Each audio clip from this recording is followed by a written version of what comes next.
وبركاته. بسم الله الرحمن الرحيم. الحمد لله رب العالمين، والصلاة والسلام على أشرف الأنبياء والمرسلين نبينا محمد وعلى من تبعهم بإحسان إلى يوم الدين وبعد. معزز و مکرم سامعین کرام اور سامعات، عقیدے پر مشتمل ہمارے یہ دروس کا جو سلسلہ چل رہا تھا، جس میں گزشتہ اتوار ہم نے چند عبادتیں جس کے اندر توکل، رغبت، رجا وغیرہ کے تعلق سے ہم نے گفتگو کی تھی. آج انشاءاللہ بعض عبادتوں سے متعلق چند باتیں آپ کے سامنے ذکر کی جائیں گی. عبادتوں کا جو سلسلہ شیخ الاسلام محمد بن عبد الوہاب رحمۃ اللہ علیہ نے ذکر کیا ہے اپنی کتاب الاصول الثلاثہ کے اندر، اس کے اندر ایک عبادت ہے رہبت. رہبت یہ عبادت، دیکھیے عربی زبان میں ڈر کے لیے الگ الگ الفاظ استعمال کیے گئے جو کہ قرآن مجید میں اور احادیث میں ہم کو اس کا ذکر ملتا ہے. اردو میں تو ہم کہتے ہیں ڈر، ایک ہی ڈر ہمارے پاس ہوتا ہے، چاہے ہمیں ڈر کسی سے بھی لگے، ڈر جس انداز میں بھی ہو، ہم اس کو ڈر کا نام دیتے ہیں. لیکن قرآن و حدیث کے اندر ڈر کی مختلف قسمیں اللہ تبارک و تعالیٰ نے اور اللہ کے نبی صلی اللہ علیہ وسلم نے ذکر فرمائی ہیں. ان میں سے ایک ہے خوف، جس کا تذکرہ آپ کے سامنے کیا گیا، اور دوسرا ہے رہبت. رہبت یہ بھی ڈر کی ایک قسم. خوف یہ عام قسم کا خوف ہوتا ہے، عام قسم کا ڈر ہوتا ہے، لیکن رہبت ایک خاص قسم کا خوف. اور اہل علم نے اس کی تعریف ذکر کرتے ہوئے فرمایا کہ انسان کو جس بات کا ڈر ہوتا ہے، خوف ہوتا ہے، اس سے بچنے کی وہ مکمل کوشش کرے. جیسے مثال کے طور پر انسان کو فقر و فاقہ کا ڈر ہوتا ہے، انسان فقر و فاقہ سے محفوظ رہنے کے لیے پوری مکمل کوشش کرتا ہے. مکمل کوشش کرنے کے بعد بھی اس کو ایک خدشہ اور ڈر اس کے دل میں لگا رہتا ہے کہ ہو سکتا ہے کہ فاقہ کبھی نہ کبھی اس کو پڑ جائے گا. یا پھر انسان کو اپنی صحت کے تعلق سے ڈر ہوتا ہے، صحت کے تعلق سے کہ میری صحت بگڑ جائے گی یا پھر مجھے کوئی نقصان پہنچ جائے گا. تو صحت کو بہتر سے بہتر بنانے کے لیے انسان پرہیز کرتا ہے، اچھی غذائیں لیتا ہے، جی احتیاط کرنے کے بعد اس کے باوجود بھی اس کو ڈر یہ ہوتا ہے کہ کہیں نہ کہیں میری طبیعت خراب ہو سکتی ہے، میری طبیعت بگڑ سکتی. تو یہ جو ڈر کی کیفیت ہوتی ہے، یعنی کہ ڈر سے، جس کا ڈر ہوتا ہے انسان کو، اس سے بچنے کی مکمل کوشش کی جائے، اس کے باوجود بھی جو ڈر انسان کے دل میں باقی رہتا ہے، اس کو کہا جاتا ہے رہبت. اس کو کہا جاتا ہے رہبت. اور یہ رہبت عبادت اس وقت کہلائے گی، یہ عبادت اس وقت ہوگی جس چیز سے یا پھر جس انسان سے یا پھر جس کسی سے ڈرا جاتا ہو تو اس کے اندر عاجزی ہو، تذلل ہو، اپنے آپ کو انسان حقیر سمجھتا ہو. اور یہ جو کیفیت، یہ عبادت کی کیفیت ہے، اور یہ کیفیت صرف اور صرف اللہ تبارک و تعالیٰ کے لیے ہونی چاہیے. جیسے مثال کے طور پر، اس کی مثال ہم کیسے سمجھیں گے؟ اللہ رب العالمین کے عذاب سے بچنے کے لیے، اللہ تبارک و تعالیٰ کے جہنم سے بچنے کے لیے انسان کیا کرتا ہے؟ عمل کرتا ہے، اس دنیا کے اندر کوشش کرتا ہے. لیکن اس کوشش کے ساتھ ساتھ انسان کو یہ ڈر ہونا چاہیے، اس کو یہ خوف ہونا چاہیے کہ پھر بھی میں اللہ رب العالمین کے عذاب کا مستحق بن سکتا ہوں. میری یہ عبادت یہ صحیح بھی ہو سکتی ہے، یا پھر میری یہ عبادت یہ ناکافی ہے مجھے کامیاب بنانے کے لیے، یا پھر میری کامیابی کے لیے یہ عبادت کافی نہیں. اور وہ کیا کرتا ہے؟ اللہ تبارک و تعالیٰ کے لیے عاجزی، تذلل وہ اختیار کرتا ہے. یہ جو کیفیت ہے، اس کیفیت کو رہبت قرآن مجید میں یا پھر احادیث میں اللہ کے نبی صلی اللہ علیہ وسلم نے ذکر فرمایا. فرق کر رہے ہیں آپ لوگ خوف کے اندر اور رہبت کے اندر. خوف ایک عام ڈر، جیسے مثال کے طور پر اگر کوئی یہاں پر جنگلی جانور آ جائے تو وہ حملہ کر سکتا ہے، یہ ایک عام خوف ہوتا ہے. لیکن رہبت کہتے ہیں جو نقصان انسان کو پہنچ سکتا ہے، اس نقصان سے بچنے کے لیے انسان اپنے آپ کو محفوظ رکھنے کے لیے اپنے بچاؤ کی ہر ممکن کوشش کرے، اور کوشش کرنے کے باوجود اس کے دل میں ڈر کی جو کیفیت ہوتی ہے، یہ خاص قسم کا ڈر ہوتا ہے، اس کو رہبت کہا جاتا ہے. اور ڈر کی ایک اور قسم ہے جس کو قرآن مجید نے یا پھر احادیث میں خشیت کا لفظ استعمال کیا گیا. خشیت یہ بھی ڈر کی قسم، خوف اور رہبت سے ہٹ کر اس کے اندر معنی پایا جاتا ہے. مختصر طور پر خشیت کا معنی اگر ہم سمجھنا چاہیں تو خشیت کہتے ہیں ایسے ڈر کو کہ جس سے انسان ڈرتا ہے اس کا علم اس کے دل میں ہو، اس کو معلوم ہو کہ فلاں بہت بڑی شخصیت ہے، عظمت والا ہے، کبریائی والا ہے، جی، جس سے ڈرا جاتا ہے اس کا علم ہو، اور اس کی برتری کو تسلیم کرتے ہوئے جو ڈر دل میں پیدا ہوتا ہے اس کو کہا جاتا ہے خشیت. اسی لیے کہا گیا انما یخشی اللہ من عبادہ العلماء، کہ اللہ تبارک و تعالیٰ سے کون ڈرتے ہیں؟ اللہ کے بندوں میں سے کون ڈرتے ہیں؟ اہل علم ڈرتے ہیں. اہل علم علماء کا تذکرہ یہاں پر کیوں کیا گیا؟ کیونکہ اللہ تبارک و تعالیٰ کے بارے میں اہل علم کو معلوم ہوتا ہے، اللہ تبارک و تعالیٰ کے بارے میں جانتے ہیں. علماء کا مطلب صرف یہ نہیں کہ جو مدرسے میں پڑھ کر آ گئے یا پھر بڑی یونیورسٹی میں پڑھ کر آ گئے، نہیں، بلکہ جس کسی کو بھی اللہ تبارک و تعالیٰ کے بارے میں معلومات ہو، اللہ تبارک و تعالیٰ کی قدرت کا علم ہو، اللہ تبارک و تعالیٰ کی عظمت کا علم ہو، اور اس علم کی بنیاد پر وہ ڈرتا ہو. جیسے اللہ تبارک و تعالیٰ شدید العقاب، بہت سخت اللہ رب العالمین عذاب دینے والا، اللہ رب العالمین کے بارے میں معلوم ہے، اللہ تبارک و تعالیٰ سے وہ بندہ ڈرتا ہے. تو جس سے ڈرا جاتا ہے اس کے بارے میں معلوم ہو، اس ڈر کو خشیت کہا جاتا ہے. ڈر کی یہ تینوں قسمیں ہیں، گرچہ کہ اردو میں ہم اس کو ڈر کا لفظ استعمال کرتے ہیں، لیکن حقیقت میں عربی زبان میں اور قرآن مجید میں اگر ہم دیکھیں تو اس کے لیے یہ تین الگ الگ الفاظ استعمال کیے گئے، اور یہ عبادت ہے. اللہ تبارک و تعالیٰ نے قرآن مجید میں اس کی دلیل نازل فرمائی، کہا انہم کانوا یسارعون فی الخیرات ویدعوننا رغبا ورہبا وکانوا لنا خاشعین، کہ بندے اللہ تبارک و تعالیٰ سے مانگتے ہیں، سوال کرتے ہیں، دعا کرتے ہیں. کس کیفیت کے ساتھ؟ رغبت کے ساتھ. یعنی کہ رغبت کس کو کہا جاتا ہے؟ کسی بھی پسندیدہ محبوب چیز کو حاصل کرنا.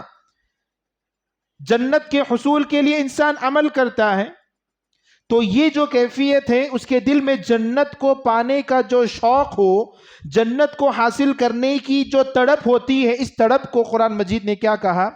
رغبت کہا، اس کے دل کا میلان. اور ساتھ میں کہا رہبت، یعنی کہ ڈر کی کیفیت بھی مومنوں کی ہوتی. ڈر کس معنی میں؟ کہ میں جو عبادت کر رہا ہوں یہ عبادت مجھے جنت کمانے کے لیے کافی نہیں، میں یہ جو عبادت کر رہا ہوں یہ عبادت اللہ تبارک و تعالیٰ کی جہنم سے بچنے کے لیے کافی نہیں. وَكَانُوا لَنَا خَاشِعِينَ. اور ڈر کی یہ کیفیت کن کے دلوں میں پیدا ہوتی ہے؟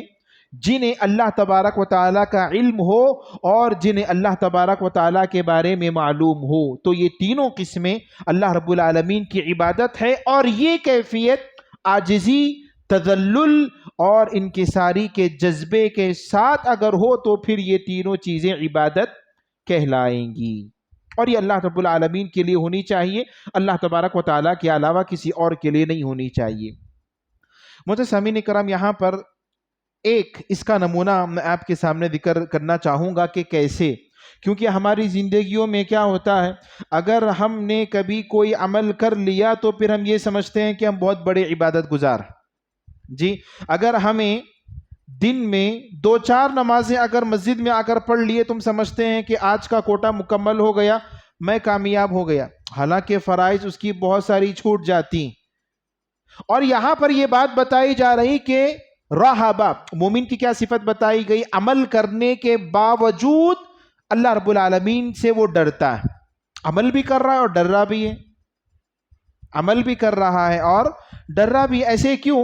کیونکہ جب بندے کے دل میں ڈر ہوتا ہے کہ یہ میرے لیے کافی نہیں ہے، یہ عمل میری کامیابی کے لیے کافی نہیں ہے، تو وہ کیا کرے گا؟ زیادہ سے زیادہ عمل کرے گا، زیادہ سے زیادہ وہ کوشش کرے گا۔ ورنہ اگر کوئی یہ سمجھے کہ نہیں میرے لیے اتنا کافی ہے، تو وہ عمل کا جذبہ اس کے دل میں کیا ہو جائے گا؟ ختم ہو جائے گا۔ اس کی وہ ایک مثال کے ذریعے سے اہل علم ذکر کرتے ہیں، جس کسی کو بھی جس بات کا بھی شوق ہو، اگر زیادہ سے زیادہ مقدار میں اگر اس کو مل جائے تو تب بھی وہ کیا کرتا ہے؟ اس کو کم سمجھتا ہے۔ جیسے مثال کے طور پر اگر کسی کی آمدنی 50,000، وہ کیا سمجھتا ہے؟ یہ 50,000 میرے لیے کافی نہیں، اور اگر کہیں پر پارٹ ٹائم کوئی جاب مل جائے تو میں وہ بھی کروں گا اور زیادہ سے زیادہ پیسہ کماؤں گا۔ کیوں؟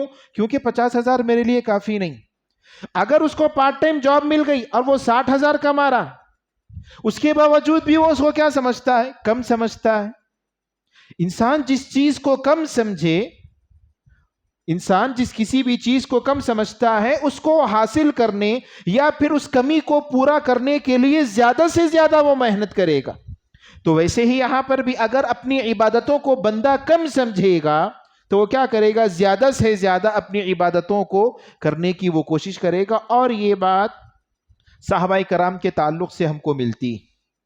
اللہ تبارک و تعالی نے قرآن مجید میں آیت نازل فرمائی، ان الذین هم من خشیت ربهم مشفقون، اور اسی آیت کے اندر آگے بیان فرمایا والذین یؤتون ما آتوا وقلوبهم وجلة انہم الی ربهم راجعون۔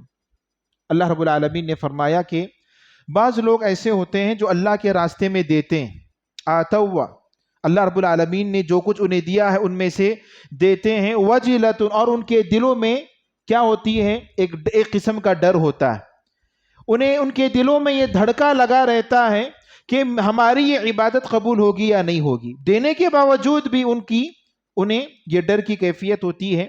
حضرت عائشہ رضی اللہ عنہا نے نبی کریم صلی اللہ علیہ وسلم سے پوچھا، سوال کیا، اللہ کے نبی صلی اللہ علیہ وسلم ان سے کون لوگ مراد؟ کیا چوری کرنے والے لوگ مراد ہیں، یا عبادتوں سے جو پیچھے رہ جاتے ہیں وہ لوگ ہیں؟ کیونکہ جو عمل نہیں کرتے وہی تو لوگ ڈرتے ہیں۔ اس آیت کے اندر اللہ رب العالمین نے جو ڈر کا ذکر فرمایا، اس ڈر کی وجہ کیا ہے؟ اللہ کے نبی صلی اللہ علیہ وسلم نے فرمایا بلکہ اس سے مراد وہ لوگ ہیں الذین هم یصلون ویصومون ویتصدقون۔ ڈر ان کے دلوں میں ہوتا ہے جو روزے بھی رکھتے ہیں، نماز بھی پڑھتے ہیں اور اللہ کے راستے میں صدقہ اور خیرات بھی دیتے ہیں، لیکن اس کے باوجود بھی ڈر ان کو ہے۔ کیوں؟ وَهُمْ يَخَافُونَ أَلَّا يُقْبَلَ مِنْ، انہیں اس بات کا ڈر ہوتا ہے کہ کہیں اللہ تبارک و تعالی میری اس عبادت کو قبول نہ کرے دے، میری اس عبادت کو ضائع اللہ رب العالمین نہ کر دے، اس بات کا ڈر ان کو ہوتا ہے، یا پھر میری یہ عبادت میرے لیے کافی نہیں، اس بات کا خوف ان کو ہوتا ہے۔ بڑا مشہور واقعہ حضرت عمر فاروق رضی اللہ عنہ، آپ سبھی جانتے ہیں حضرت عمر فاروق کو، کوئی نہیں جانتے یہاں پر؟ سوچ لیجئے، کیونکہ ان کے تعلق سے ایک سوال کرنے والا ہوں میں۔ حضرت عمر فاروق کو کوئی نہیں جانتے ہو تو بتا دیجئے، ورنہ میں بھی سوال کرنے والا ہوں۔ چلیے الحمدللہ سب لوگ جانتے ہیں۔ پورا مکمل نام کیا ہے حضرت عمر فاروق کا؟ ان کے والد کا نام کیا ہے؟ عمر بن جی خطاب، احسنت، ماشاء اللہ، عمر بن خطاب۔ اور فاروق ان کو لقب دیا گیا تھا، حق اور باطل میں جو تمیز کرتے تھے اس کی وجہ سے فاروق کا لقب انہیں دیا گیا، فرق کرنے والے۔ تو بہرحال حضرت عمر بن خطاب رضی اللہ عنہ نماز پڑھا رہے تھے، ایک دشمن آیا، آ کر کیا کیا؟ حضرت عمر فاروق پر حملہ کیا، اور اتنا گہرا زخم حضرت عمر فاروق رضی اللہ عنہ کو لگا کہ پیٹ پھٹتے ہوئے پیٹ کے اندر کی جو آنت ہوتی ہیں وہ بھی پھٹ گئی تھی، پیٹ کے اندر کے جو آنت ہوتے ہیں وہ بھی پھٹ گئے تھے۔ اللہ کے نبی حضرت عمر بن خطاب رضی اللہ عنہ کو صحابہ کرام لے کر گئے اور لے جا کر ان کا علاج وغیرہ کروایا۔ جب ڈاکٹر آیا، طبیب وغیرہ آئے ان کو دیکھنے کے لیے حضرت عمر فاروق کو، تو شروع میں جو کھجور ہوتا ہے کھجور کا پانی پلایا تاکہ کچھ طاقت آئے، مضبوطی آئے جسم میں، چل پھر سکے، کیونکہ خون بہت زیادہ بہہ چکا تھا۔ جب پلایا تو پیٹ سے پانی بہنے لگا، آنت چونکہ پھٹ گئے تھے تو پیٹ سے پانی بہنے لگا۔ ڈاکٹر نے، طبیب نے یہ سمجھا کہ شاید زخم سے پیپ بہہ رہا ہے یا پھر پشیش بہہ رہا ہے۔ انہوں نے کیا کیا، دوبارہ تھوڑا سا دودھ ان کو پلایا تاکہ جسم میں طاقت رہے، مضبوطی رہے۔ جب دیکھا کہ دودھ بھی آنتوں سے بہنے لگا تو وہاں پر بات سمجھ میں آ گئی کہ زخم بہت گہرا ہے، اور انہوں نے حضرت عمر بن خطاب رضی اللہ عنہ نے ان سے پوچھا کہ کیا معاملہ ہے؟ تو انہوں نے کہا، ڈاکٹر نے کہا کہ اے امیر المؤمنین، خلیفہ تھے، مسلمانوں کے خلیفہ تھے، کہا کہ زیادہ کچھ کہا نہیں جا سکتا، بس آپ کا وقت قریب، ممکن ہے کہ آپ بہت قریب۔ حضرت عمر بن خطاب رضی اللہ عنہ نے کہا کہ تم نے بالکل سچی بات کہی، اگر مجھے تسلی دینے کے لیے اگر تم یہ کہتے کہ نہیں ٹھیک ہو جاؤ گے وغیرہ وغیرہ تو وہ بات بالکل جھوٹی ہوتی، وہ بات بالکل جھوٹی ہوتی۔ صحابہ کرام تھے، موت کا ڈر، خوف ان کو نہیں ہوتا تھا، اللہ سے ملاقات کی امید ہوتی تھی، اسی لیے گھبرائے نہیں، ڈرے نہیں۔ لیکن جیسے یہ بات حضرت عمر بن خطاب رضی اللہ عنہ کو معلوم ہو گئی کہ زخم بہت گہرا ہے اور کسی بھی وقت وفات ہو سکتی ہے، موت واقع ہو سکتی، حضرت عبداللہ بن عباس رضی اللہ عنہ، جلیل القدر صحابی، مفسر صحابی، وہ حضرت عمر بن خطاب رضی اللہ عنہ کے پاس آئے اور آ کر کہا کہ اے امیر، تسلی دینے لگے، کہا کہ اے امیر المؤمنین، آپ وہ خوش نصیب شخصیت ہیں جن کو اللہ تبارک و تعالیٰ نے نبی کریم صلی اللہ علیہ وسلم کی صحبت کے لیے چن لیا تھا، اور اللہ کے نبی صلی اللہ علیہ وسلم نے آپ کے بارے میں دعا کی کہ پروردگارہ حضرت عمر کو اسلام لانے کی توفیق عطا کر، اور اللہ رب العالمین نے آپ کے حق میں دعا کو قبول کیا اور آپ اسلام لائے، اور آپ کے ذریعے سے اسلام کو، مسلمانوں کو طاقت پہنچی۔ آپ خوش ہو جائیے، اللہ رب العالمین آپ سے راضی۔ اس سے بڑھ کر یہ کہ اللہ تبارک و تعالیٰ نے اللہ کے نبی کی صحبت آپ کو نصیب کی، اللہ کے نبی صلی اللہ علیہ وسلم کی صحبت میں رہے آپ، اور اللہ کے نبی صلی اللہ علیہ وسلم اس دنیا سے رخصت ہوئے اس حالت میں کہ آپ صلی اللہ علیہ وسلم آپ سے راضی تھے۔ اس سے بڑی خوشخبری آپ کو کیا چاہیے؟ اتنا ہی نہیں، زندگی کے جو بڑے بڑے واقعات تھے ان واقعات کو یاد دلانا چاہ رہے تھے تاکہ تسلی مل جائے۔ کہا کہ اللہ کے نبی کے انتقال کے بعد حضرت ابو بکر صدیق رضی اللہ عنہ کے صحبت میں آپ تھے، آپ سے بڑے بڑے مشورے کیے جاتے تھے، اور حضرت ابو بکر صدیق رضی اللہ عنہ اپنے وفات سے پہلے آپ کو خلیفہ متعین کیا، آپ کو خلیفہ بنایا۔ اس سے بڑی کامیابی کی دلیل اور کیا ہونی چاہیے؟ اور حضرت ابو بکر بھی اس دنیا سے رخصت ہوئے اس حال میں کہ حضرت ابو بکر بھی آپ سے راضی تھے، خوش تھے۔ صحابی رسول، جلیل القدر صحابی، اللہ کے نبی سے کہ سب سے قریبی صحابی، وہ بھی آپ سے راضی تھے۔ اور اس کے بعد جب آپ خلیفہ بنے، آپ رعایا کا مکمل خیال رکھا، مکمل اپنی ذمہ داری کو آپ نے پورا کیا، اور آپ اس دنیا سے جا رہے ہیں اور پوری امت، پوری رعایا آپ سے راضی ہے، آپ خوش ہو جائیے۔ حضرت عمر فاروق رضی اللہ عنہ نے جب یہ جملے سنے تو حضرت عبداللہ بن عباس کو کہا کہ قریب آؤ، کہا کہ دوبارہ دہراؤ، تم کیا کہہ رہے تھے؟ جب دوبارہ دہرایا تو حضرت عمر فاروق رضی اللہ عنہ نے کہا کہ ان المغرور لمن تغرونہ، کہا کہ ایسے باتوں سے میں دھوکے میں آنے والا نہیں، مطلب کہ خوش فہمی میں مبتلا ہونے والا نہیں ہوں میں، جی اپنی تعریف کو یا پھر اپنی چیزوں کو یاد کر کے میں خوش ہونے والوں میں سے نہیں۔ وہاں پر حضرت عمر فاروق رضی اللہ عنہ نے کہا کہ اللہ کی قسم، اگر دنیا کی کوئی بھی چیز میرے پاس ہوتی تو اللہ تبارک و تعالیٰ کے پاس جانے کے لیے، اپنے آپ کو اس قابل بنانے کے لیے میں اللہ کے راستے میں دے دیتا اور اس کے بعد وہاں پر جاتا۔ دیکھیے پوری زندگی کیسے گزری آپ جانتے ہیں حضرت عمر فاروق، اس کے باوجود بھی اپنی زندگی میں جو کچھ قربانیاں حضرت عمر بن خطاب رضی اللہ عنہ نے پیش کی، اس کو کیا سمجھ رہے تھے؟ وہ ہلکا سمجھ رہے تھے، کم سمجھ رہے تھے۔ اتنا ہی نہیں، اس کے بعد کیا ہوا؟ حضرت عمر بن خطاب رضی اللہ عنہ کے بیٹے حضرت عبداللہ بن عمر، ان کے بیٹے آئے، والد کی کیفیت دیکھا، بڑے پریشان ہو گئے، بیٹے تھے، باپ کو اس حالت میں دیکھا تو تڑپ گئے، اور اپنے باپ حضرت عمر بن خطاب رضی اللہ عنہ کا سر نکالا اور اپنے گود پر رکھ لیا۔ حضرت عمر بن خطاب کہتے ہیں کہ میرا سر کو نیچے رکھ دو، جیسے ہی نیچے رکھتے بے ہوشی طاری ہوتی تو پھر دوبارہ اٹھاتے اور اپنے گود میں رکھ لیتے. یہی معاملہ تھا. تو حضرت عبداللہ بن عمر رضی اللہ عنہ نے پوچھا اپنے والد سے کہ اے والد محترم، میرے گود میں رہنا اور نیچے رہنے سے مقابل میں میرے گود میں رہنا زیادہ سکون کا باعث ہوگا. نیچے زمین ہے، سخت ہوتی ہے، گود میں رہنا یہ باعث ہے سکون رہے گا، آرام کا ذریعہ رہے گا. حضرت عمر فاروق رضی اللہ عنہ نے کہا کہ میں اللہ تبارک و تعالیٰ کے پاس جا رہا ہوں اور میں یہ چاہتا ہوں کہ میری یہ عاجزی، میں اللہ رب العالمین کے لیے سر جو نیچے رکھ رہا ہوں، اس کے ذریعے سے اللہ تبارک و تعالیٰ مجھے معاف کر دے اور اللہ تبارک و تعالیٰ مجھے بخش دے، یہ میرے لیے کافی. اللہ رب العالمین مجھے بخش دے، یہ میرے لیے کافی. مرتے دم تک اپنے سارے اعمال کو ہلکا سمجھ رہے. یہ کیفیت جو ہوتی ہے، اسی کیفیت کو رہبت کہا جاتا ہے. بچنے کے لیے ہر ممکن کوشش کرنا، ہر ممکن عبادت کرنا، اور اس کے بعد بھی اللہ تبارک و تعالیٰ کے عذاب سے اور اللہ تبارک و تعالیٰ کے پاس جانے سے ڈرنا، اس کیفیت کو کہا جاتا ہے رہبت. آج رہبت کس کے اندر پائی جاتی بتائیے؟ کسی کو اگر کچھ 100 روپے 10 روپے دے دے تو بس یوں سمجھا جاتا ہے کہ پوری ہماری جائیداد ہم نے اس کے نام کر دی. اللہ المستعان. معزز سامعین کرام، یہ رہبت نہیں. اور کبھی موقع ملنے پر احسان بھی جتایا جاتا ہے کہ فلاں ضرورت کے وقت میں ہم نے تمہاری مدد کی تھی، اب تم ہمارے کام میں آؤ. العیاذ باللہ.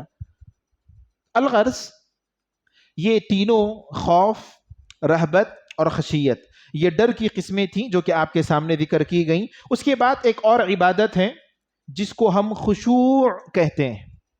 خشوع ہم کہتے ہیں نماز میں خشوع کا خیال ہونا ہے، خشوع رکھنا ہے، نماز میں خشوع ہو. خشوع کس کو بولتے ہیں؟ خشوع کہتے ہیں اللہ تبارک و تعالیٰ کی عظمت، اللہ تبارک و تعالیٰ کی بڑائی کے آگے انسان اپنے آپ کو عاجز بنائے، اپنے آپ کو حقیر سمجھے، اتنا زیادہ عاجز اور حقیر بنائے کہ اللہ تبارک و تعالیٰ کے ہر فیصلے کو تسلیم کرے، قبول کر لے. اس کیفیت کو کہا جاتا ہے خشوع. اور اس کی دو قسمیں، اہل علم نے اس کو کہا کہ ایک کونی ہوتا ہے اور دوسرا ہوتا ہے شرعی. کیا مطلب کونی؟ اللہ کے فیصلے کو قبول کرنے کا مطلب یہ کہ اس دنیا کے اندر جو کچھ بھی فیصلے ہوتے ہیں ان تمام فیصلوں کو قبول کرنا، ان تمام فیصلوں کے لیے بندہ عاجزی اور انکساری اختیار کرے. اللہ رب العالمین خالق ہے، اللہ رب العالمین مالک ہے، اللہ تبارک و تعالی بہت عظیم اللہ رب العالمین کی ذات ہے. جی اللہ رب العالمین کی عظمت اور بڑائی کے آگے ہم بندوں کو کیا کرنا چاہیے؟ عاجزی اور حقیر سمجھنا چاہیے. مطلب یہ کہ اللہ کے ہر فیصلے کو، چاہے وہ فیصلہ دنیاوی فیصلہ ہو یا پھر وہ فیصلہ دین کا فیصلہ ہو، دونوں فیصلوں کو تسلیم کرنا، قبول کرنا. دنیاوی فیصلوں سے کیا مراد؟ اگر انسان کو کبھی اپنی زندگی میں کوئی تکلیف ہو جائے تو اس فیصلے کے آگے سر جھکانا کہ اللہ کا فیصلہ ہے، مجھے قبول، گرچہ کہ اس کے ذریعے سے ہم کو تکلیف ہو رہی. اگر کوئی حادثہ ہو جائے تو اس کو قبول کرنا، اسی کو خشوع کہا جاتا ہے. اگر کوئی واقعہ، کوئی نقصان، کوئی تکلیف، کوئی غم والا واقعہ پیش آ جائے تو اس کو قبول کر لینا بغیر کسی چوں چرا کے اور بغیر کسی شکایت کے، اس کیفیت کو خشوع کہا جاتا ہے. اگر کوئی حادثہ ہو جائے، وہاں پر شکایت کر رہے ہیں تو اس کا مطلب یہ کہ ہم اللہ کے فیصلے کو ہم نے قبول نہیں کیا، مطلب یہ کہ ہم نے اللہ رب العالمین کے لیے خشوع کو اختیار نہیں کیا، وہاں پر عبادت ہماری گئی. یہ دنیاوی معاملہ. دین کا مسئلہ کیا ہے؟ دین میں خشوع کو اختیار کرنے کا مطلب یہ ہے کہ دین سے متعلق ہمارے جو کچھ بھی احکامات اللہ رب العالمین نے ہم کو دیے ہیں اس کو بھی قبول کر لینا. روزے کا مسئلہ، خوشی خوشی اس کو قبول کرنا کہ اللہ رب العالمین کی جانب سے حکم ہے، ہم اس کو قبول کرتے ہیں. اس کے اندر کسی بھی قسم کے دل میں کوف، بھائی صبح سے لے کر شام تک بھوکا رہنا، یہ کیا عبادت؟ اگر دل میں یہ بات آ گئی تو اس کا مطلب یہ ہے کہ خشوع نہیں. اللہ تبارک و تعالیٰ نے نماز پڑھنے کا حکم دیا. نماز کو عبادت اور اس کی لذت کو محسوس کرتے ہوئے، اس کے مزے کو محسوس کرتے ہوئے پڑھنا. اگر لذت کی کیفیت نہیں، اس کو ہم پسندیدہ چیز نہیں سمجھ رہے تو کیا ہمارا دل اس میں لگتا ہے؟ نہیں لگتا. مطلب یہ کہ ہمیں اس کے اندر مزہ نہیں آتا، اور اسی کو ہم کہتے ہیں کہ خشوع نہیں ہے نماز کے اندر. تو دین اور دنیا کے جو بھی فیصلے ہیں وہ فیصلوں کے اندر اللہ تبارک و تعالیٰ کے لیے بندہ اس کو تسلیم کرے، اللہ تبارک و تعالیٰ کے ہر فیصلے کو بندہ قبول کرے۔ اس کے بعد معزز سامعین کرام، یہ بھی عبادت ہے جو کہ اللہ تبارک و تعالیٰ کے لیے ہونی چاہیے۔ عبادت کے سلسلوں کو جاری رکھتے ہوئے شیخ الاسلام محمد بن عبد الوہاب رحمۃ اللہ علیہ نے عبادت کی مزید 3 قسموں کو یہاں پر ذکر کیا۔ ایک ہے استغاثہ، دوسرا ہے استعانہ، اور تیسرا ہے استعاذہ۔ ایک ہے استعانہ، دوسرا ہے استعاذہ، اور تیسرا ہے استغاثہ۔ حقیقت میں یہ تینوں دعا کی قسمیں۔ دعا کا کیا معنی ہم نے بتایا؟ مانگنا، سوال کرنا۔ یہ ایک عام لفظ ہے، اس کے اندر استغاثہ بھی آ جاتا ہے، استعاذہ بھی آ جاتا ہے، اور استعانہ بھی آ جاتا ہے۔ ہم ایک ایک کر کے اس کو لیں گے اور اس کے اندر کیا فرق ہے اس کو میں انشاءاللہ آپ کے سامنے ذکر کرنے کی کوشش کروں گا۔ اصل میں مسئلہ یہ ہے کہ یہ ساری چیزیں قرآن میں اور احادیث میں اس کا تذکرہ ہم کو ملتا ہے۔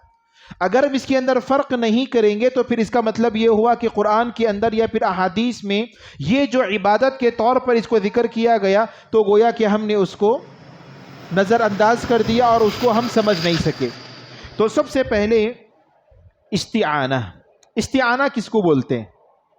استعانت کہا جاتا ہے مدد طلب کرنا، مدد طلب کرنا جس کسی سے، اور یہ عبادت اس وقت کہلاتی ہے جب اللہ تبارک، دیکھیے دعا کے اندر صرف سوال کرنا ہوتا، مانگنا ہوتا ہے جی، چاہے وہ آپ اس سے مدد مانگ رہے ہوں یا پھر ضرورت کے وقت یا پھر مشکل کے وقت آپ اس سے مدد مانگ رہے ہیں، سوال کر رہے ہیں، مدد کا سوال کر رہے ہیں، یا پھر آپ پریشانی کے وقت اس سے سوال کر رہے ہیں، یہ ساری چیزیں دعا کے اندر آ جاتی ہیں۔ اب دعا کی 3 قسمیں یہاں پر آپ کے سامنے ذکر کی جا رہی جو کہ عبادت ہے۔ ان میں سے پہلی قسم ہے استعانہ، اور استعانہ کا مطلب ہوتا ہے دعا کرنا، مدد طلب کرنا، مدد کے لیے دعا کا مطالبہ کرنا یا پھر دعا کرنا اللہ تبارک و تعالیٰ سے، اس کو استعانہ کہا جاتا ہے۔ اور اس کی دلیل اللہ تبارک و تعالیٰ نے قرآن مجید میں بیان فرمایا۔ سورہ فاتحہ میں آپ پڑھتے ہیں ایاک نعبد و ایاک نستعین، اسی استعانہ سے کہ ہم تیری ہی عبادت کرتے ہیں اور تجھ ہی سے مدد طلب کرتے ہیں۔ اب یہاں پر کیا اس کا ترجمہ کیا کیا ہم نے؟ تجھ ہی سے، تیرے ہی سے۔ تو معلوم یہ ہوا کہ نستعین، مدد طلب کس سے کرنا چاہیے؟ صرف اللہ تبارک و تعالیٰ سے کرنا چاہیے، اسی لیے اس کو عبادت کی قسم کے طور پر ذکر کیا جاتا ہے۔ معزز سامعین کرام، یہ تو بات ہم کو سمجھ میں آتی ہے کہ استعانہ صرف اللہ تبارک و تعالیٰ سے ہونی چاہیے، اللہ رب العالمین سے مدد مانگنی چاہیے۔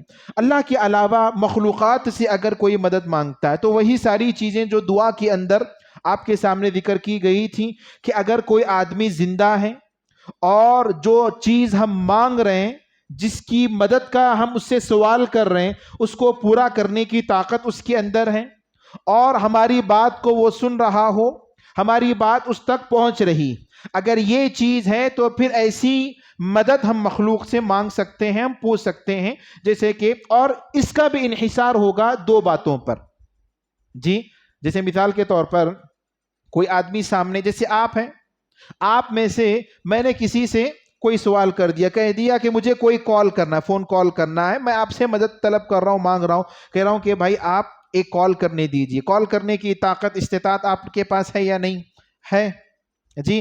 اور باحیات ہے الحمدللہ، اور میری بات آپ تک پہنچ بھی رہی۔ یہ تینوں صفتیں جب تینوں چیزیں مکمل ہو رہی تو یہ بات میں آپ سے سوال کر سکتا ہوں۔ لیکن اہل علم یہاں پر فرق کرتے ہیں کہ کون سی مدد ہم مانگ سکتے ہیں اور کون سی مدد ہم نہیں مانگ سکتے۔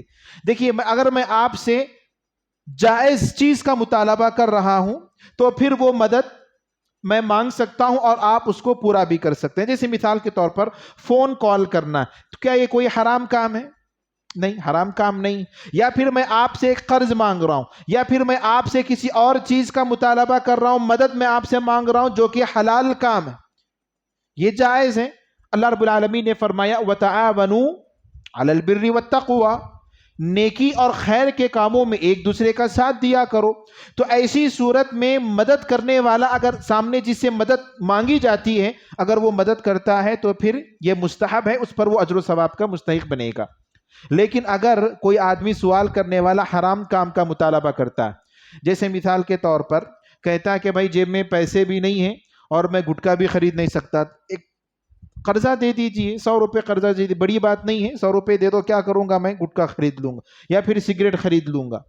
یہ بھی مدد، سامنے والا زندہ ہے جی، بات پہنچ بھی رہی اور یہ دینے کی طاقت اور استطاعت بھی اس کے پاس ہے، تو کیا یہ چیز جائز ہو جائے گی اس کے لیے؟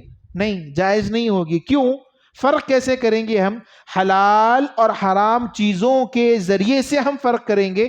جو حلال چیزوں کا مطالبہ اگر کوئی کرتا ہے تو اب اس کو پورا کر سکتے ہیں، اگر کوئی حرام کاموں کا مطالبہ کرتا ہے تو پھر اس کو پورا نہیں کیا جائے گا، کیونکہ اللہ رب العالمین نے بیان فرمایا وَلَا تَعَاوَنُوا عَلَى الْإِثْمِ وَالْعُدْوَانِ، گناہ کے کاموں اور دشمنی، سرکشی، نافرمانی، غلط کاموں میں ایک دوسرے کا ساتھ تم مت دیا کرو، ایک دوسرے کا سہارا تم مت بنو. اسی طریقے سے اگر کوئی آدمی کسی مردے سے استعانہ کرتا ہے، جائز ہے؟ جائز نہیں، بلکہ یہ شرک کی قسم ہے. اگر کسی مردے سے، کیوں شرک تک جاتا ہے یہ؟ کیونکہ ایک تو وہ اس کو زندہ سمجھتا ہے اور دوسرا یہ سمجھتا ہے کہ وہ میرے دل کی بات یا پھر میری دعا، یعنی کہ غیب کو بھی وہ جان رہا ہے. حالانکہ غیب یہ کس کی خاصیت ہے؟ اللہ تبارک و تعالیٰ کی خاصیت. اسی لیے چاہے دعا کی کون سی بھی قسم ہو، اگر کسی بے جان سے مانگی جاتی ہے تو وہ پھر وہ شرک تک چلا جاتا ہے، شرک تک وہ چلا جاتا ہے. اسی طریقے سے ایسے آدمی سے مانگی جاتی ہے جو زندہ تو ہے لیکن ہمارے سامنے موجود نہیں ہے، تو تب بھی وہ شرک تک جاتا ہے. یا پھر وہ زندہ ہے، ہماری بات کو بھی سنتا ہے، لیکن ایسی چیز کا سوال اس سے کیا جا رہا ہو جس کو پورا کرنے کی طاقت اس کے اندر نہیں ہے، اور سوال کرنے والا، مانگنے والا یہ سمجھ کر مانگتا ہے اس کو پورا کرنے کی طاقت اس کے اندر ہے، تو پھر وہ کہاں تک جائے گا؟ شرک تک جائے گا، اور انسان اس کی ذریعے سے کافر بن جائے گا، اسلام سے خارج ہو جائے گا. لیکن جو قسم، جیسے میں نے آپ کو مثال دی سگریٹ کی مثال، تو کیا اس کی وجہ سے بندہ مشرک ہوگا؟ نہیں، وہ حرام کام ہے، گناہ کا کام ہے، لیکن اس کے ذریعے سے انسان، کوئی بھی مسلمان اسلام کے درجے سے باہر نہیں جا سکتا. معزز سامعین کرام، یہاں پر ایک بات یہ بھی اہل علم ذکر کرتے ہیں، استعانہ جس کو کہا جاتا ہے، انسان اپنے نیک کاموں کے ذریعے سے بھی مدد مانگ سکتا. اللہ رب العالمین سے اگر آپ دعا کرنا چاہتے ہیں، اللہ رب العالمین سے آپ اگر کوئی دعا مانگنا چاہتے ہیں تو وہاں پر آپ یہ کہہ سکتے ہیں کہ اللہ رب العالمین، میں تیری عبادت کرتا ہوں، میں نے توحید کو اپنایا، میں عقیدے پر، ایمان پر مضبوطی کے ساتھ ثابت قدم ہوں، یہ میری بڑی نیکی، اور اس کے ذریعے سے میں اللہ رب العالمین تجھ سے دعا مانگتا ہوں کہ آپ میری مدد کر دیجئے. اس انداز میں بھی دعا کی جا سکتی ہے. خود یہاں پر ایاک نعبد، جی ہم تیری ہی عبادت کرتے ہیں. اس کے بعد اللہ رب العالمین سے کیا دعا کرتا ہے بندہ؟ اہدنا الصراط المستقیم، یعنی کہ اپنے نیک کاموں کے ذریعے سے اللہ رب العالمین سے مدد مانگی جا سکتی ہے. جی اس بات کو بھی آپ استعانہ کے اندر ذہن میں رکھیں. تو دلیل آپ کو مل گئی، ایاک نعبد و ایاک نستعین.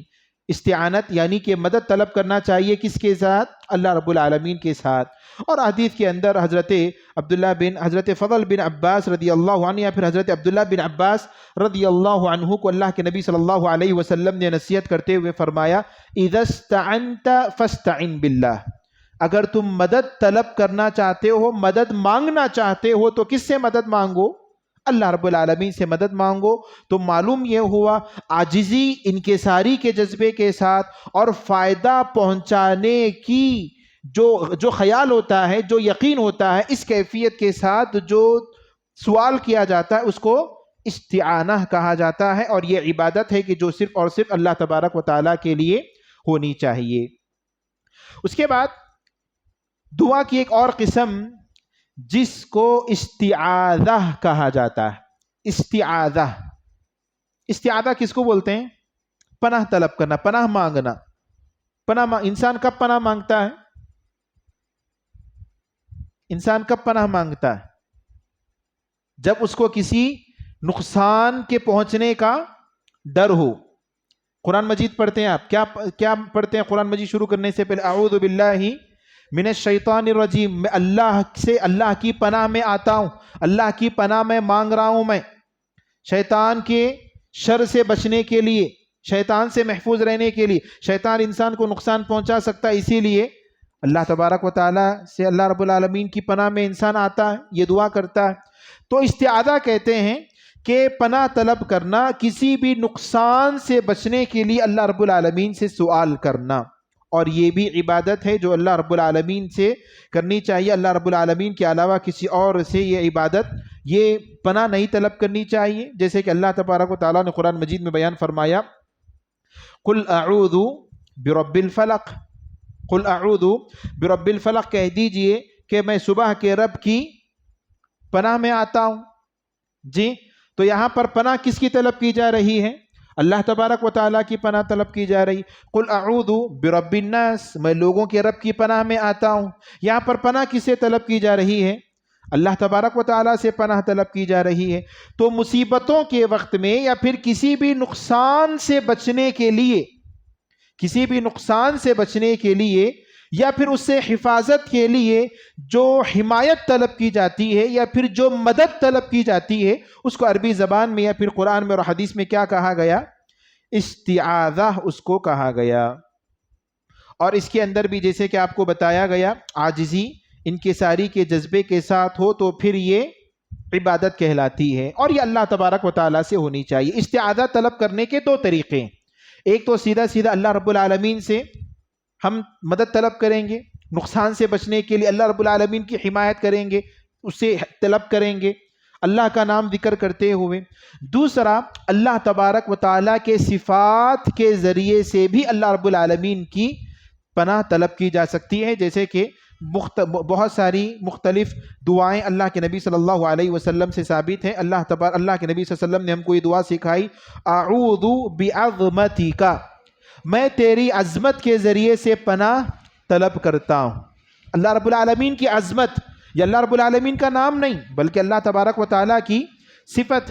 اعوذ بکلمات اللہ التامہ، اللہ تعالیٰ میں تیرے کلام کی ذریعے سے تیری پناہ طلب کرتا ہوں۔ اللہ کا کلام یعنی کہ گفتگو، یہ اللہ تبارک و تعالیٰ کی صفت ہے۔ اسی طریقے سے دوسری جگہ پر جب انسان کو کوئی تکلیف ہوتی ہے، اللہ کے نبی نے صلی اللہ علیہ وسلم نے فرمایا کہ اس جگہ پر ہاتھ رکھو اور یہ دعا پڑھو 7 مرتبہ، اعوذ بعزت اللہ، میں اللہ کے عزت کی پناہ مانگتا ہوں، عزت کے ذریعے سے پناہ طلب کرتا ہوں۔ تو پناہ طلب کرنے کے دو طریقے ہیں، ایک اللہ رب العالمین سے ڈائریکٹ پناہ طلب کی جا سکتی ہے، اور دوسرا اللہ تبارک و تعالیٰ کے صفات کے ذریعے سے بھی پناہ طلب کی جا سکتی ہے۔ معزز سامعین کرام، وہی بات ہم یہاں پر بھی دہرائیں گے کہ کسی مرے ہوئے آدمی سے یا پھر کسی مردے سے پناہ طلب کرنا یہ جائز نہیں۔ جیسے مثال کے طور پر اگر کوئی یہ کہتا ہے، اے بندے نواز مجھے فلاں کے شر سے محفوظ رکھ دے، اے خواجہ بندے نواز، یا پھر اے فلاں پیر، اے مرشد وغیرہ وغیرہ وغیرہ، مجھے فلاں سے کے شر سے محفوظ رکھ دے، جی، تو یہ پناہ کس سے طلب کی جا رہی؟ اللہ سے پناہ طلب کی جا رہی نہیں، یہ غیر اللہ سے پناہ طلب کی جا رہی، اور یہ کیا ہو جائے گا؟ یہ شرک ہو جائے گا، شرک اکبر ہے۔ ایسی پناہ طلب کرنے سے انسان کیا ہو جائے گا؟ جی، اسلام سے خارج ہو جائے گا۔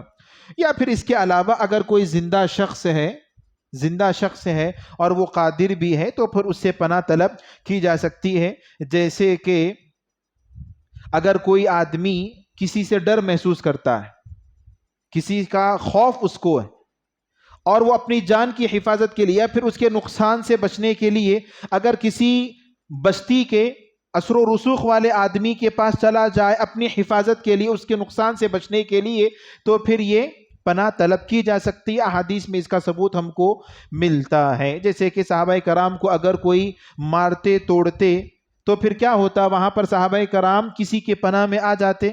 اللہ کے نبی صلی اللہ علیہ وسلم کو حضرت ان کے جو چاچا تھے ابو طالب تھے، وہ اللہ کے نبی کو پناہ دیے ہوئے تھے، ان کی حمایت میں تھے نقصان سے محفوظ رکھنے کے لیے، تو پھر جو قادر ہیں تو پھر ان کی پناہ میں آنے میں کوئی حرج نہیں۔ لیکن کسی مرے ہوئے آدمی کی پناہ طلب کرنا، یہ پھر ساری چیزیں شرک تک انسان کو لے جاتی ہیں۔ تو یہ ہے استعاذہ، ایک ہے استعانہ مدد طلب کرنا، اور دوسرا ہے استعاذہ، پناہ طلب کرنا مصیبت سے، کسی بھی نقصان سے بچنے کے لیے. کسی بھی نقصان سے بچنے کے لیے جو حمایت مانگی جاتی ہے تو اس کو استعاذہ کہا جاتا ہے. دعا کی ایک اور قسم جو کہ عبادت ہے، جس کا ذکر ہم کو قرآن و حدیث میں ملتا ہے، وہ ہے استغاثہ. استغاثہ اور استغاثہ یہ بھی مدد طلب کرنے کو کہا جاتا ہے. استعانہ بھی مدد طلب کرنے کو کہا جاتا ہے، استغاثہ بھی مدد طلب کرنے کو کہا جاتا ہے. لیکن دونوں میں فرق کیا ہے؟ استعانہ ایک عام مدد طلب کرنے کو کہا جاتا ہے، جبکہ استغاثہ مشکل کے وقت میں جو مدد طلب کی جاتی ہے اس کو استغاثہ کہا جاتا ہے. قرآن مجید میں حضرت موسیٰ علیہ السلام کا ایک واقعہ ہم کو ملتا ہے. ایک قبطی کو مکہ مارے تھے تو کیا ہو گیا؟ وہ وہیں پر مر گیا. تو قرآن مجید میں اس نے کہا کہ فَاسْتَغَاثَهُ الَّذِي مِنْ شِيعَتِهِ، فَاسْتَغَاثَ، اس نے مدد مانگی. کیوں؟ کیونکہ وہ مصیبت میں تھا. جی، جو قبطی تھا بنی اسرائیل کو کیا کر رہا تھا؟ جو آدمی کو مار رہا تھا یا پھر پکڑ رہا تھا، یہ اس مصیبت سے نجات پانے کے لیے کس سے مدد مانگی؟ حضرت موسیٰ علیہ السلام سے. اور اس کو اللہ تبارک و تعالیٰ نے قرآن مجید میں اس کے لیے کون سا لفظ استعمال کیا؟ استغاثہ. تو معلوم یہ ہوا کہ مصیبت کے وقت میں جو مدد مانگی جاتی ہے وہ کیا کہلاتی ہے؟ استغاثہ اس کو کہا جاتا ہے، اور یہ عبادت ہے. اور یہاں پر یاد رکھ لیجئے، یہ استغاثہ اللہ کے نبی صلی اللہ علیہ وسلم بھی مشکل کے وقت میں اللہ سے مانگا کرتے تھے. یہ عبادت ہے، اس چیز کو سمجھنا چاہیے. ورنہ اگر کوئی بھی مصیبت آ جائے تو کیا بولتے ہیں؟ یا علی مدد. کیا بولتے ہیں؟ یا علی مدد. خیر، ایک خاص طبقہ شیعہ کا طبقہ یہ کہتا ہے، ٹھیک ہے ان کے اپنے عقائد ہیں، لیکن مسلمان لوگ، بہت سارے لوگ اس سے متاثر ہوتے ہیں. اپنی گاڑیوں کے پیچھے، آٹو کے پیچھے جو پرنٹ کیا ہوا ہوتا ہے، جو سٹیکرز وغیرہ لگائے جاتے، وہاں پر بھی یہ ہوتے ہیں، یا علی مدد، یا نبی مدد، یا غوث مدد. العیاذ باللہ. مدد کرنے والا کون ہے؟ مشکل سے نکالنے والا، مشکل میں ہماری مدد کرنے والا کون ہے؟ اللہ تبارک و تعالیٰ. دیکھیے اللہ کے نبی صلی اللہ علیہ وسلم کا واقعہ، جنگ بدر، اسلام کی سب سے پہلی جنگ مدینے میں جانے کے بعد. جی، تقریباً مسلمانوں کے 300 سے زائد، 313، 315، 317 سیرت کی کتابوں میں اس کے تعداد کے تعلق سے، مسلمانوں کی تعداد کے تعلق سے ہم کو مختلف باتیں ملتی. بہرحال 300 زائد، 300 سے کچھ زیادہ مسلمان تھے. اور مشرکین کی تعداد کتنی تھی اس وقت؟ جی 1000 تھی، اور بعض روایتوں میں 700 کا بھی تذکرہ ملتا ہے. بہرحال 1000 زیادہ مشہور ہے. اللہ کے نبی صلی اللہ علیہ وسلم کے تعلق سے یہ بات آتی ہے کہ آپ صلی اللہ علیہ وسلم اپنے خیمے میں گئے، سجدے میں چلے گئے، اتنا روئے، اللہ رب العالمین سے مدد مانگ رہے ہیں. یہاں پر مدد اللہ کے نبی صلی اللہ علیہ وسلم کس سے مانگ رہے ہیں؟ اللہ رب العالمین سے مانگ رہے ہیں. اور آج دنیا میں لوگوں کو مدد کس سے مانگتے ہیں؟ لوگ غوث سے مانگتے ہیں، خواجہ سے مانگتے ہیں، بندے نواز سے مانگتے ہیں. العیاذ باللہ. دیکھیے کتنا فرق. اللہ کے نبی صلی اللہ علیہ وسلم کی اگلے پچھلے سارے گناہ معاف. اللہ کے نبی صلی اللہ علیہ وسلم معصوم تھے. آپ صلی اللہ علیہ وسلم کو جنت میں سب سے اونچا مقام، جی جنت میں سب سے اونچا مقام اللہ کے نبی صلی اللہ علیہ وسلم کا. اس کے باوجود بھی اللہ کے نبی صلی اللہ علیہ وسلم توحید کے تقاضے کو پورا کر رہے ہیں. اور ہم انسان آج گنہگار ہیں، بہت سارے گناہوں میں مبتلا. اس کے باوجود بھی انسان کو اور ہمیں عقیدے کے تقاضوں کو پورا کرنا، توحید کے تقاضوں کو پورا کرنا، کیا یہ ہماری ذمہ داری نہیں ہے؟